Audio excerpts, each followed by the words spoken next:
बिस्मिल्लाहिर्रहमानिर्रहीम, अस्सलाम वालेकुम, गुड इवनिंग टू एवरीवन। आप सबको वेलकम कहते हैं हम वी ऑफ स्टडी विद दादा। दादा जो हैं वो हमारे ऐसे उस्ताद मोहतरम हैं जो कि हमें ऑनलाइन भी और वैसे भी हमारी बहुत सपोर्ट करते हैं, हमें बहुत अच्छे से हमें पढ़ा रहे होते हैं। तो दादा आपका बहुत बहुत शुक्रिया और वेलकम कहते हैं आपको आपकी ही अंदर। और इसके अलावा डॉक्टर नीतू होती है हमारे साथ हमेशा, अभी थोड़ा लेट हो गई हैं। और इसके साथ आज हमारे साथ दो स्पीकर्स मौजूद हैं, एक जो कि एक इंडिया से डॉक्टर सोनल है। Doctor Sonal welcome. और दूसरी हमारे साथ स्पीकर है डॉक्टर आयशा इरशाद। हम टाइम ज़ाया नहीं करेंगे। आज हमारी जो बीएफआर की स्टडी है 11 मेडिसिन है हमारी हेल्थ। तो it's over to you doctor Sonal. Hello, good evening. My name is Dr. Sonal Bihani. I am from Nepal. Naturopath. So, 2 दिन पहले मैं भी अभी इस ग्रुप में ऐड हुई हूँ एंड 2 दिन पहले मेरी दादा से बात हुई और मुझे कि एज अ गेस्ट स्पीकर आप एक मेडिसिन को एक्सप्लेन करेंगे। मैंने कहा ओके दादा, बट फिर मेरा 2 दिन से शेड्यूल बहुत ज्यादा पैक था। मॉर्निंग घर को भी देखना था, हस्बैंड को भी देखना है, ऑफिस भी भेजना है, बच्चों को भी देखना है, फिर पेशेंट्स भी लेने थे, पेशेंट्स भी बहुत क्रिटिकल थे, तो उनका भी एक अलग ही टेंशन चल रहा था कि उनका प्रॉब्लम ठीक हो पाएगा, नहीं हो पाएगा। उसके बाद पेशेंट्स का हुआ, दोपहर में फिर घर का काम करना था, उसके बाद फिर पेशेंट से, फिर रात का डिनर भी देखना था, देन फिर मेरे कुछ एग्ज़ाम्स थे, उनकी भी प्रिपरेशन करनी थी एंड 2 डेज़ कंटिन्यू मेरा ऐसे ही चल रहा था। तो मुझे समझ ही नहीं आ रहा था कि मैं कैसे कर पाऊँगी। मुझे ऐसे लग रहा था एक बार तो मुझे ऐसा लगा कि मुझसे नहीं होगा। मैं सारा कुछ कैसे मैनेज करूँगी? घर भी देखना है, बुज़ुर्ग भी है, उन भी देखनी है, डॉक्टर के भी पास। तो एक बार तो मैंने अपने हाथ-पैर छोड़ दिए थे कि मुझसे नहीं हो पाएगा। मैं कैसे करूँगी? मैं इतनी सारी रिस्पॉन्सिबिलिटी, दादा ने मुझे इतनी बड़ी रिस्पॉन्सिबिलिटी दी, तो मैं उसको कैसे पूरा कर पाऊँगी? तो फिर मुझे याद आया कि मुझे इल्म लेनी चाहिए। जैसे कि दादा ने बताया था, तो मैंने फिर इल्म ली और मैं आज आपके सामने हूँ। बहुत अच्छी आपने तो पिक्चर खींची है माशाल्लाह से। But thank you. यहाँ एल्म को आप ऐसे समझो, जैसे आपने बताया ना, तो एल्म जब चेयरपर्सन होता है, फैमिली हेड होता है, तो उसके ऊपर बहुत सारी जिम्मेदारियां होती है। और जैसे आपने मैडम सोनल मैडम ने अभी बताया ना कि वो कभी कभी निराश हो जाते हैं, बट उसकी वो निराशा परमानेंट नहीं होती, टेम्पररी होती है। वो जी तुरंत दादा। अपने आप को संभाल लेते हैं। क्यों संभाल लेते हैं? कि वो जानते हैं कि अगर मुझसे थोड़ी भी गड़बड़ी हुई ना, तो मेरी ऑफिस को, मेरे बिजनेस को, मेरी फैमिली को, मेरे बच्चे को बहुत सारा नुकसान होगा। तो वो तुरंत अपने आप को संभाल लेता है। तुरंत अपने आप को संभाल लेता है मतलब उसको अटैक आया निराशा का, तुरंत उसने अपने आप को संभाल लिया। तो आप देखना, एड्स वाला पेशेंट मोस्टली आपको बहुत कम मिलेगा। जी ओके। दादा। ये हाँ। मोस्टली बहुत ज़िम्मेवार पोज़ीशंस पर मिलेंगे, बहुत हाई पोस्ट पे मिलेंगे, अच्छे ओहदे पर, मल्टीटास्कर्स होते हैं ये लोग। इनमें एक टेम्परेरी फ़ेज़ आता है, ये हाथ-पाँव छोड़ के बैठ जाते हैं और कहते हैं कि अब मेरे से नहीं होगा, मेरे बस का नहीं है अब। हाथ-पाँव छोड़ के बैठते हैं किस वजह से? Overload of work. एक फॉर एग्ज़ाम्पल एक शुगर फैक्ट्री में आप एक मैनेजर को देखेंगे, जो लेबर को भी मैनेज कर रहा है, गन्ने की सप्लाई आई उसको भी मैनेज कर रहा है, गन्ने की सप्लाई के लिए जो माफिया होता है, उसको भी मैनेज कर रहा है, नेताजी को भी मैनेज कर रहा है और पता चले कि और मालिक की लड़की की शादी है, उसमें भी बैंड वाले को भी बुक कर रहा है, फ्लावर का डेकोरेशन भी देख रहा है, ये सारी चीज़ें कर रहा है, चेक भी काट रहा है, माल की सप्लाई भी देख रहा है। कई ऑर्गनाइज़ेशंस में ऐसे की पर्सन्स आपको मिलेंगे। कई ऐसे ऊंचे पोस्ट पे भी ऊंचे जरूरी नहीं कि हायर लेवल पे ही मिले, मिडिल सेगमेंट्स में भी आपको ऐसे लोग मिलेंगे जो बड़े बड़े बॉस के अंडर में काम करते हैं। नाम तो बॉस का होता है पर काम वो कर रहा होता है। तो ऐसे लोग अपनी रिस्पॉन्सिबिलिटी से एक दिन थक आके बैठ जाते हैं कि मैं नहीं कर सकता, मुझसे अब नहीं होगा। ये एक टेम्पररी फेज होता है डिप्रेशन का, जो 10-15 दिन, 5 दिन या 1 दिन का भी हो सकता है। ये सिर्फ कॉर्पोरेट लेवल पे ही नहीं, जो घर के हेड होते हैं या फीमेल्स होती है, जो घर का सारा फाइनेंस भी देख रही है, बच्चों को भी देख रही है, बड़े बुजुर्ग है तो उनकी मेडिसिन का भी ख्याल रख रही है, डॉक्टर से भी बात कर रही है, उनको डॉक्टर्स को दिखाना, तो ये एल्म वाले लोग हैं। कई बार ये सब काम छोड़ के बैठ जाते हैं, थक जाते हैं कि अब मुझसे नहीं हो पाएगा, मैं नहीं कर पाऊंगी, मैं इतना सब कुछ कैसे मैनेज करूं। एक मैरिड वुमेन है जिसके मान लो 2 बच्चे हैं और उसके हस्बैंड की डेथ हो गई है, तो उसके ऊपर सारी एकदम से रिस्पॉन्सिबिलिटी आ जाती है।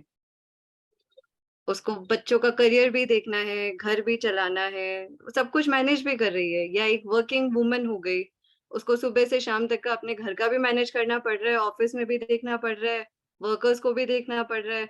तो एक टाइम के बाद उसे लगता है कि अब मुझसे नहीं हो पाएगा, और ये शायद हर इंसान की लाइफ में ऐसा फेज आता ही रहता है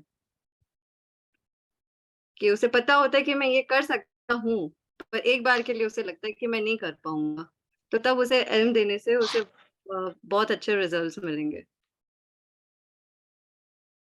ओके, थैंक यू, अच्छे से समझाया। नेक्स्ट, हमारे नेक्स्ट मेंबर कौन है? नेक्स्ट जो है डॉक्टर आयशा है, जो कि मेरे ख्याल से अब तक ऑनलाइन नहीं आई है।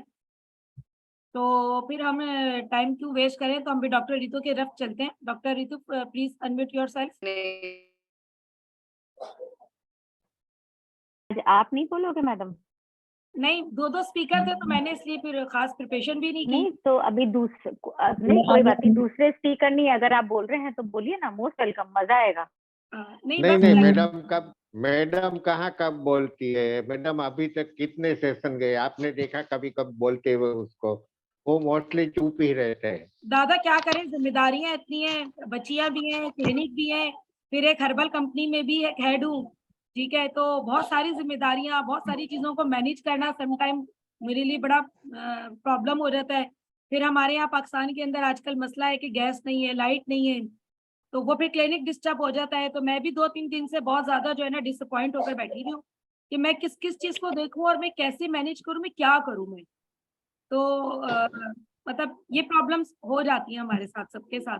तो फिर याद आता है कि दादा ने बताया था कि एल्म लेनी है, तो बस लेते हैं। तो फिर दोबारा जो है दोबारा से अपने अपने आप को मोटिवेट कर लेते हैं फिर।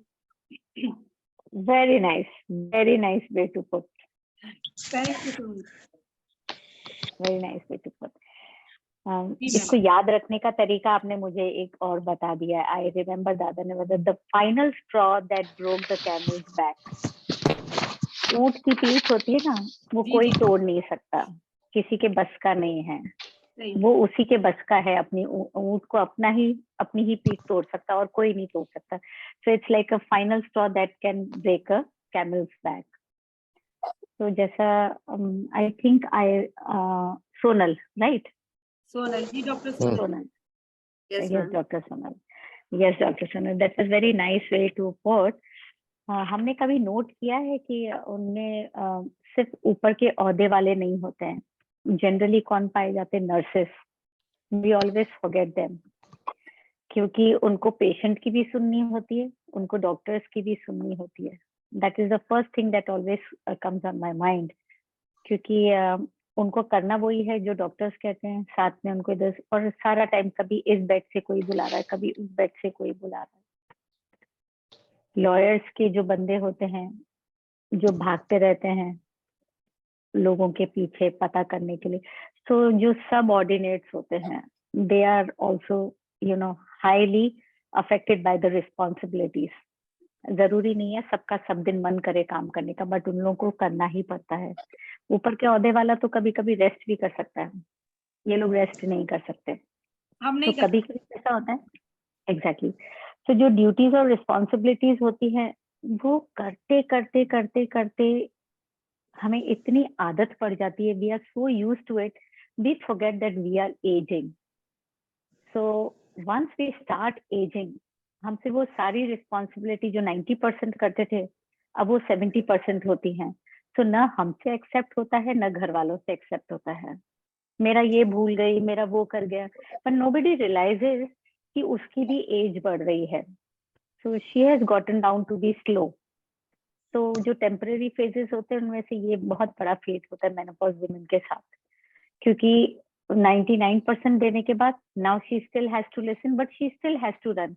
हम सोचते हैं बच्चे बड़े हो जाएंगे तब हम थोड़े फ्री हो जाएंगे. बच्चे बड़े होते तो रिस्पॉन्सिबिलिटी बढ़ जाती है, राइट. सो फिर के साथ कैसे ना, they are like they are not only weight down by the responsibilities, but कभी कभी कैसा होता है, जो परफेक्शनिस्ट होते हैं ना, करते करते करते करते जैसे है ना, एक ही काम को जैसे माइंड में इतना बिजी, उसकी डिटेलिंग ऑफ द वर्क के पीछे इतना पड़ जाते हैं, दे फॉरगेट कि रियल प्रोग्रेस तो हो ही नहीं पा रही है, राइट. बिकॉज इतना ज्यादा उसकी डिटेलिंग में चले जाते हैं, इतने परफेक्शन में चले जाते हैं, तो वो इतने ओवरवेल्म हो जाते हैं, क्योंकि फिर सब कुछ अपने आप ही करना है उनको. अगर डिटेलिंग चाहिए, they have to do it on their own. They become overwhelm with the responsibility, क्योंकि वो वर्क कहीं आगे खिसक नहीं रहा है. आप कितने काम अकेले कर लोगे नौरीन जी? रिस्पॉन्सिबिलिटी तो देनी ही पड़ेगी. जहाँ हम रिस्पॉन्सिबिलिटी नहीं दे पाते हैं, बहुत सारे वर्क होते हैं, हम नोट करिएगा कि हमारी रियल प्रोग्रेस कहीं ना कहीं दब जाती है उस चक्कर में. Again elm is there, again. तो पैरा फंक्शनल इसके साइंस जो होते हैं, कभी पेशेंट नहीं बताएगा एल्म वाला आके, कोई भी पेशेंट नहीं बताएगा कि मैं एल्म हूँ या क्या हूँ. तो इनके पैरा फंक्शनल साइंस होते हैं नर्वसनेस, इनर फटीग. बाहर से नहीं दिखाएगा, लेकिन वो इनर फटीग जो होती है, वो स्लोनेस इन द वर्क, वो फेस पे चिड़चिड़ापन आने लग जाता है.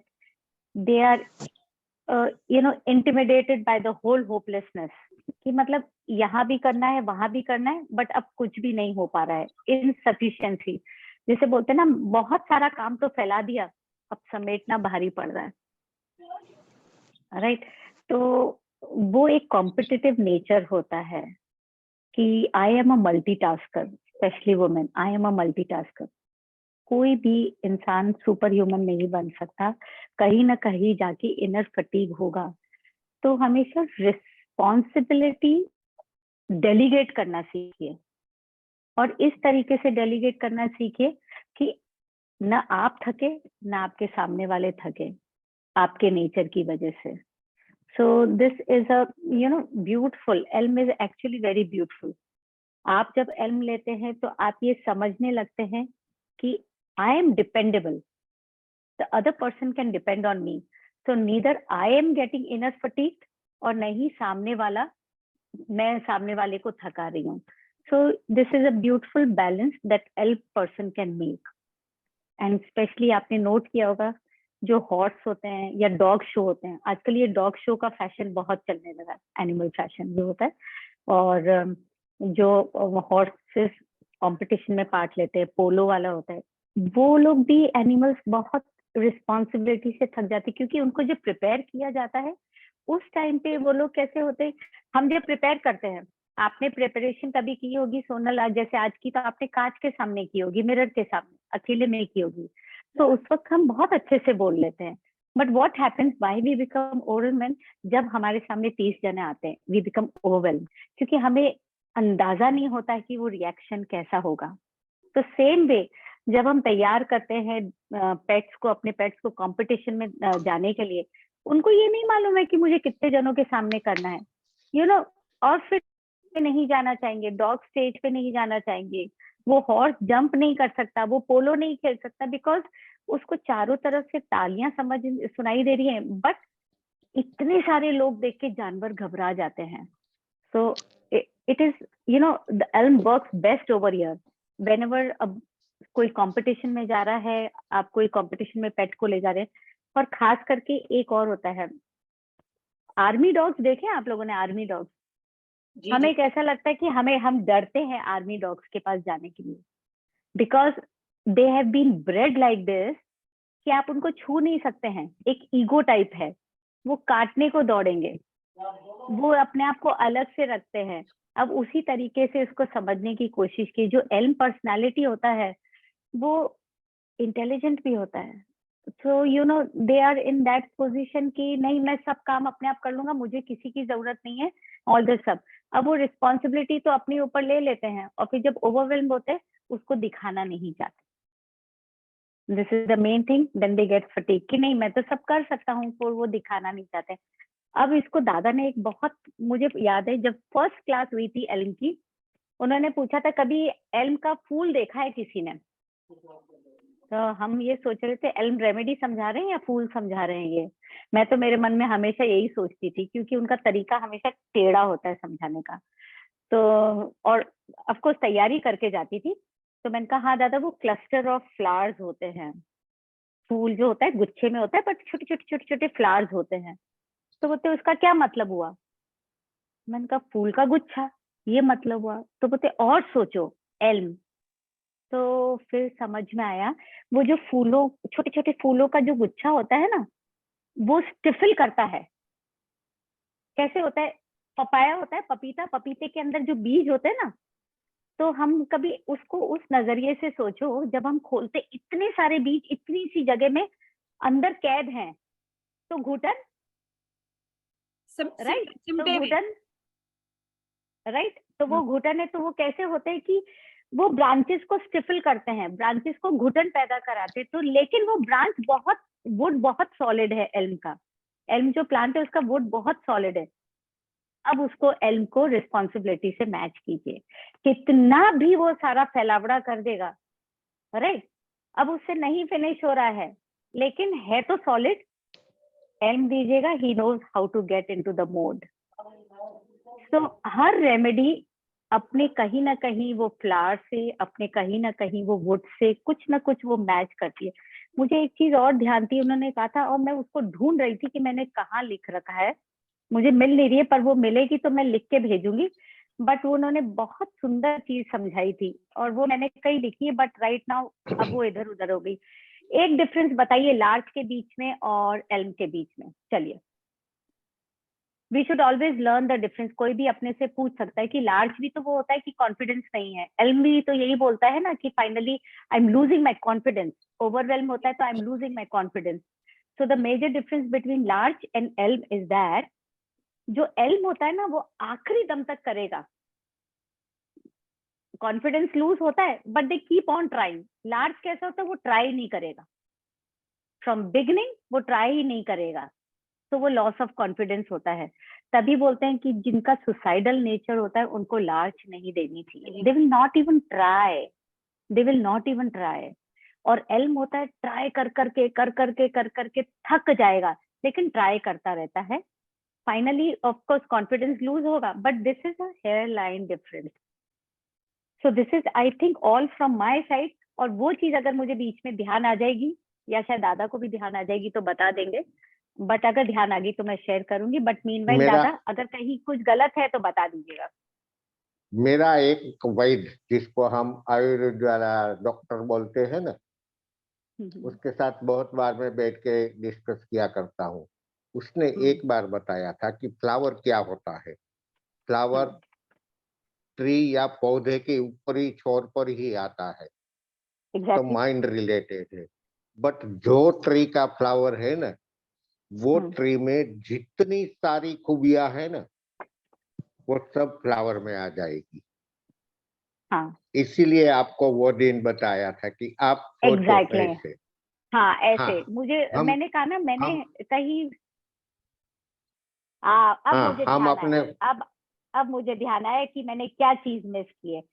आई रिमेम्बर दादा ने ये कहा था कि जो नॉर्थ अमेरिका के नेटिव्स थे वो उसकी बाग को क्यों यूज करते थे डाइजेस्टिव सिस्टम के लिए।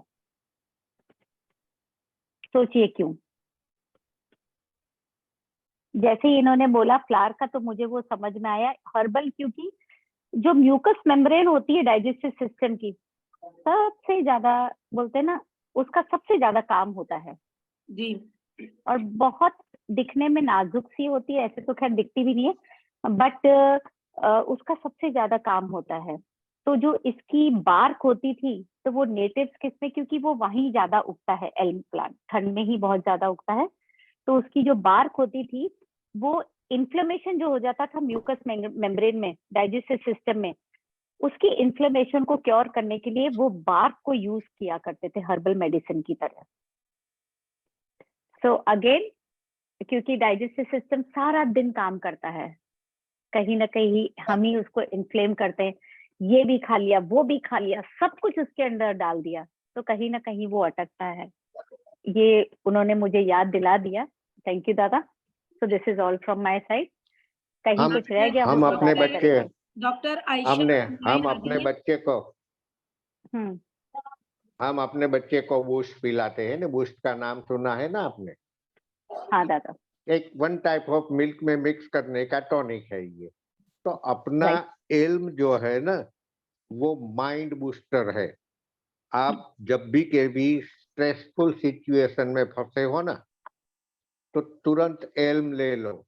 वो बूस्टर की तरह, बूस्ट की तरह काम करेगा और राइट। आपका जो स्ट्रेस है ना, वो रिमूव हो जाएगा। बढ़ा देगा। दूसरी बात कि इल्म अभी अंडर रिसर्च है, मैं और रितु मैडम। अगर ये हाथ लग गया तो हम स्किन प्रॉब्लम में इल्म को बहुत अच्छी तरह से यूज कर सकेंगे। कुछ कुछ में रिजल्ट मिला है, कुछ कुछ में नहीं। अभी हम कोशिश जारी रखते हैं। बट एक बात नोट कर लो, जहाँ टिश्यू का डैमेज है तो हम अरनी का सोचते हैं, या तो और जो भी सोचते हैं, उसके साथ में आप जहां भी आपको टिश्यू का डैमेज मिले, इल्म दे दो, आपको अच्छा रिजल्ट मिलेगा। नौरीन मैडम। जी वो दादा, मैं हमारी सेकंड स्पीकर है ना डॉक्टर आयशा इरशाद, वो ऑनलाइन आ गई है, उनका काफी देर से हैंड भी रेज हुआ है। तो डॉक्टर आयशा, आप अपने आप को अनम्यूट कर दीजिए।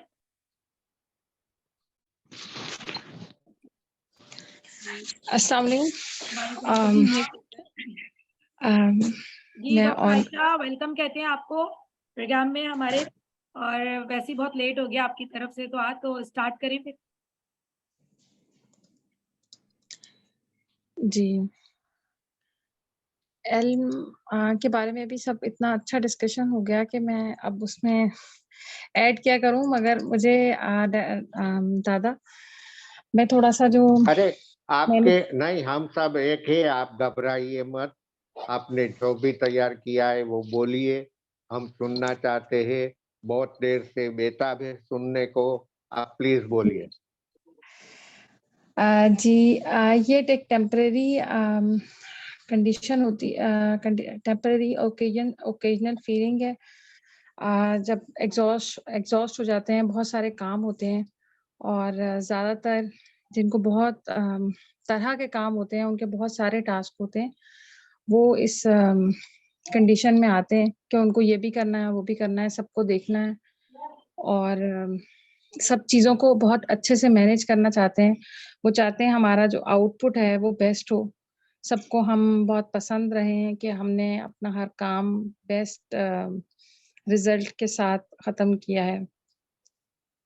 इसलिए वो एनर्जी लूज़ करने लगते हैं, और उनको लगता है कि जब बहुत सारा काम है और वो अपनी हेल्थ का भी नहीं ख़्याल रख पाते, तो फिर वो इस सिचुएशन में आते हैं। अगर हम उनको एल्म दें तो फिर वो बहुत बेहतर फ़ील करते हैं, और बैलेंस अपने काम, अपनी एनर्जी लेवल को बैलेंस करके फिर अपना टास्क कंप्लीट करते हैं।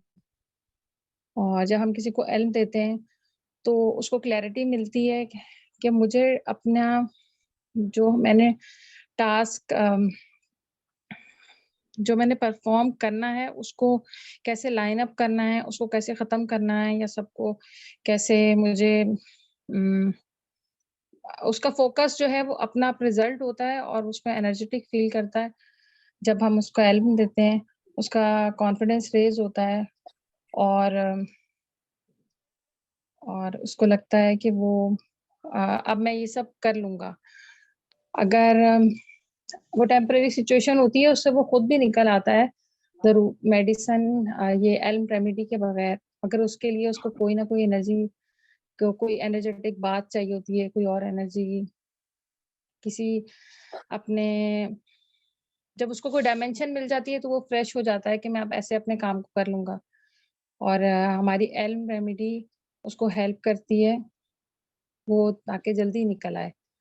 और अभी दादा और रितु मैडम ने उसकी फिजिकल सिम्टम्स की एक्सप्लेनेशन दी, वो बहुत जबरदस्त है कि वो डाइजेशन में भी हेल्प करता है क्योंकि उस पे हम इंटेस्टाइन्स पे लोड डाल देते हैं और उसको सब कुछ ही डाइजेस्ट करना होता है। और अम, हम्म, जी जी बोले, बस आप इतना डर डर इतना कर ही मत बोल रही हैं, अच्छा बोल रही है माशाल्लाह से, बोलती ही रहें। सही। और ये इस डाउट और फियर को क्लियर कर देता है कि वो कैसे कि वो कंप्लीट टास्क कर भी पाएंगे या नहीं कर पाएंगे। और अभी जैसे अभी रितु मैडम ने बोला कि आप खुद भी नहीं थके और अपने साथ वाले आपको देखकर आपके साथ वाले भी नहीं थके। अगर जैसे मदर हैं, अगर मदर को एल्म की जरूरत है और मदर के बहुत सारे काम हैं और वो बहुत थक रही हैं, तो अ, जब मदर एग्जॉस्ट होती है तो मदर के आसपास वाले बच्चे हों या फिर हस्बैंड हों या पेरेंट्स हों, वो भी एग्जॉस्ट होते हैं देखकर कि हम जो काम कर रहा है वो बहुत एग्जॉस्ट है, उसको गुस्सा आ रहा है, वो परेशान लग रहा है देखने में। तो अ, ये वाली बात रितु मैडम की बहुत अच्छी लगी मुझे, कि आप ना खुद थके ना आपको देखने वाले आपको देख कर सकें।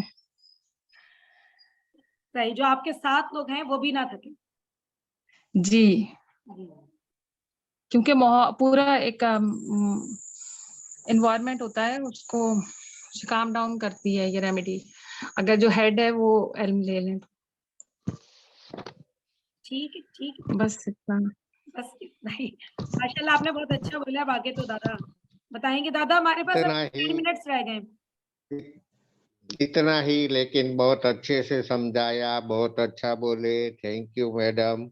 बट थैंक यू इल्म दादा। वो होता है, जैसे रितु मैडम ने बताया ना, कि ब्रेन है वो अपनी स्टडी से लेके अपनी शादी, अपना बिजनेस, अपना जॉब या जो भी करना चाहता है वो खुद पसंद करता है, खुद अपना ध्येय एम नक्की करता है और अपनी जो चेयर है वहां तक वो पहुंचता है।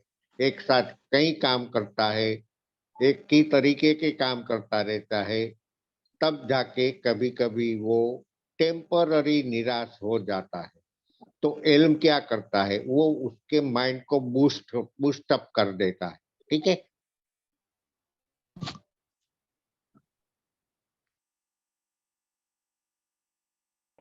I think we can take questions. If anybody has to ask, they can raise their hand. आप अपने आप को अनम्यूट करके कुछ पूछना है किसी को, नोरिन मैडम, तो आप किसी को बोल दीजिए कुछ। चल ठीक है, अगर किसी का कोई क्वेश्चन है रिलेटेड टू एल्म तो वो अपने आप को अनम्यूट कर क्वेश्चन कर सकते हैं। मैम रितु सिस्टर, हाँ जी सर। हाँ जी बोलिए। इल्म और लार्ज के बीच में जो आपने फर्क बताया है, जी। तो इल्म ये कहता है कि एक शख्स कितना काम कर सकता है, जबकि लार्ज ये कहता है कि छोड़िए साहब ये काम हमारे बस का ही नहीं है। क्या मैं दुरुस्त समझाऊं आपकी बात को? बिल्कुल आप सही समझे, वो कोशिश ही नहीं करता है, लार्ज कोशिश ही नहीं करेगा सर। और एल्म है जो आखिरी दम तक कोशिश करेगा, जितना उसके बस का होगा वहां तक वो अपने आप को खींच लेता है। अच्छा, ये जो इल्म है इसमें एहसास कमतरी पाई जाएगी, जबकि ये जो लार्ज है इसमें तो एहसास कमतरी पाई जाती है। वापस बोलिए, मैं समझी नहीं, वापस बोलिए। एहसास कमतरी जो है ये लार्ज में तो पाई जाती है ना। एहसास कमतरी खुद को ये समझता है कि मैं कुछ नहीं कर सकता हूँ, मैं कुछ नहीं कर सकता हूँ, मेरे बस का ये नहीं है। हाँ, जबकि लाज क्या हाँ, करता है, देखिए देखिए लाज क्या करता है। समझो कि लाज 100 मीटर दौड़ सकता है, तो एक वो क्या करेगा, 50 मीटर की चैलेंज ही एक्सेप्ट करेगा। तो जब एल्म है वो 100 मीटर की चैलेंज है वो एक्सेप्ट कर लेगा। वो ओके। लार्ज जो है ना वो लाज करेगा ही नहीं। अगर 100 है तो 100 करेगा ही नहीं, वो कभी कोशिश ही नहीं करेगा 100 की। अपनी कैपेसिटी से आधी कैपेसिटी वाला काम ही पसंद करेगा वो, ओके ताकि हारना ना पड़े उसको।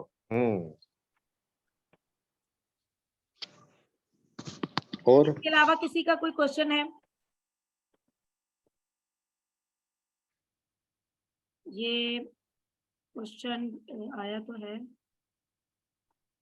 अच्छा, एल्म सिर्फ उनके लिए है जो चीज वो खुद पसंद करते हैं, जो काम वो खुद करना चाहते हैं, चाहता जब तक थक जाता है, फिर या फिर जो लोग थक जाएं वो भी ले सकते हैं। सवाल समझ आया दादा? जो लोग थक जाए उसके लिए ओलिव हो सकती है, ऑलिव हॉर्नबीन बट होगा वो। वह एल्म क्या है? एल्म टेम्पररी, कि अब मैं ये नहीं कर सकता, बट थोड़ी देर में वो अपने आप को संभाल लेता है। वैसे देखो वो भी अपना बॉस होता है, वो अपना बॉस होता है, वो बॉस बना रहेगा। थोड़ी देर के लिए थक जाएगा लेकिन बॉस की चेयर पे ही बैठा रहेगा। दादा है ना, थक जाएंगे लेकिन कुर्सी नहीं छोड़ेंगे अपनी। बॉस तो बॉस तो ही है। मेंटल लेवल, आप हम इसको इस तरह समझ सकते हैं ना डॉक्टर रितु, जो उनका मेंटल लेवल एक पीक पर पहुंचा हुआ, हाई पर, वो उससे नीचे हाँ, नहीं आएंगे। मैं ऐसी एग्जांपल ना आपको ना इस ना, तरीके से देती हूँ। मेरे एक फ्रेंड सर्कल नहीं, में मैं अपनी कुर्सी देने को तैयार हूँ। पाकिस्तान की कुर्सी नौरीन मैडम को और इंडिया की कुर्सी रितु मैडम को।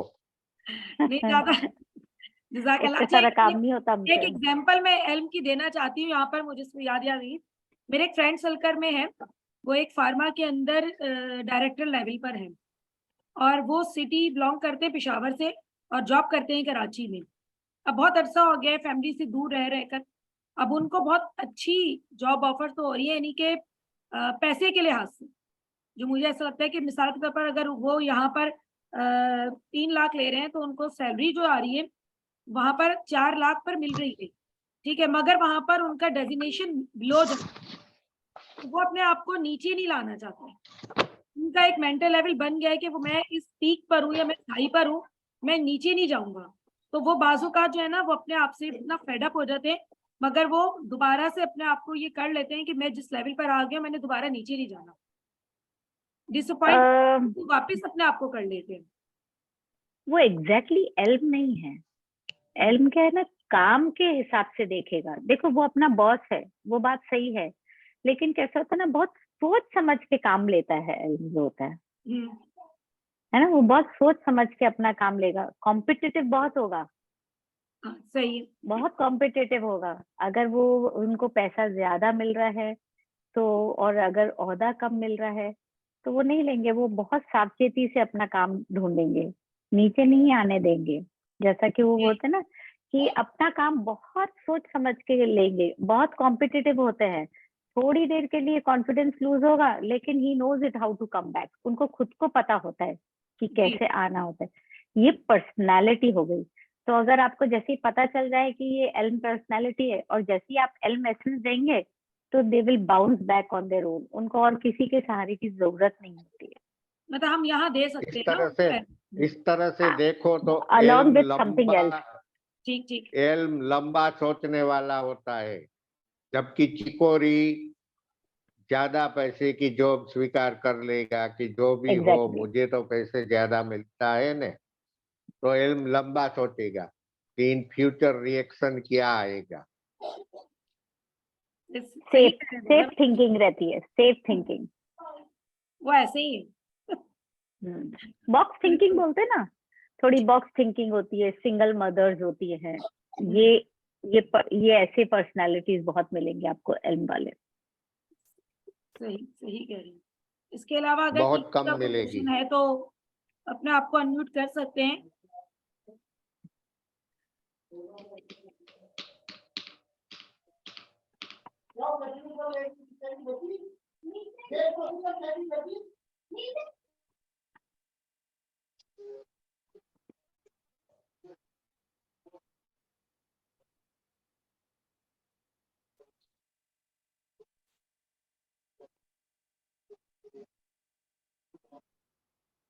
डॉक्टर अलमास ने अपने आप को अनम्यूट किया है। नहीं है कोई? डॉक्टर अलमास, आपका कोई क्वेश्चन है तो आप कर सकती हैं, क्योंकि हमारे पास रह गए हैं 1.5 मिनट रह गए। 2 मिनट। जी तकरीबन।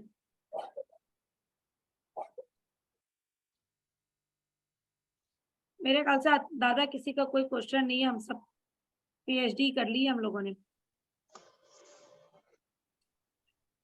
ऐसा ही है। ओके, चलो सबको गुड नाइट बोलते हैं जी और जी सो दादा, जाते हैं, और क्या। हम बस एंड में थैंक यू का नोट ही कह देते हैं, ठीक है। हमारे जो गेस्ट स्पीकर थे डॉक्टर सोनल फ्रॉम इंडिया, आपका मैम बहुत बहुत शुक्रिया कि आपने हमें टाइम दिया और आपने फर्स्ट टाइम बोला, बहुत अच्छा बोला। पाकिस्तान से हमारे साथ थी डॉक्टर आयशा इरशाद, बहुत डर डर कर रुक रुक कर बोला, मगर उन्होंने भी माशाल्लाह माशाल्लाह बहुत अच्छा बोला। और ये बहुत पुरानी वेज फ्लावर के ऊपर स्टडी कर रही हैं, जितनी मैंने इनको जाना है। इसके अलावा always thanks to doctor Ritu and doctor Vipin Kakkar दादा, आप दोनों का तो हम जितना भी शुक्रिया अदा नौरीन। करें थैंक यू दादा। तहे दिल से वो भी कम है। और इसके अलावा सारे जितने भी हमारे गेस्ट स्पीकर थे और जो पार्टिसिपेंट थे जिन्होंने आज हमारा जूम का सेशन अटेंड किया, माशाल्लाह से तकरीबन 33 के करीब हमारे अटेंडेंट्स थे आज।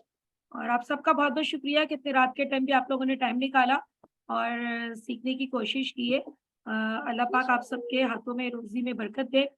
और 2 मिनट्स बाकी है, अभी किसी ने मैसेज किए हैं, तो इंशाल्लाह कल से हम सब जो है इल्म लेना शुरू कर देते हैं, सुबह दोपहर शाम रात, सब पर जिम्मेदारियां बहुत है वैसे।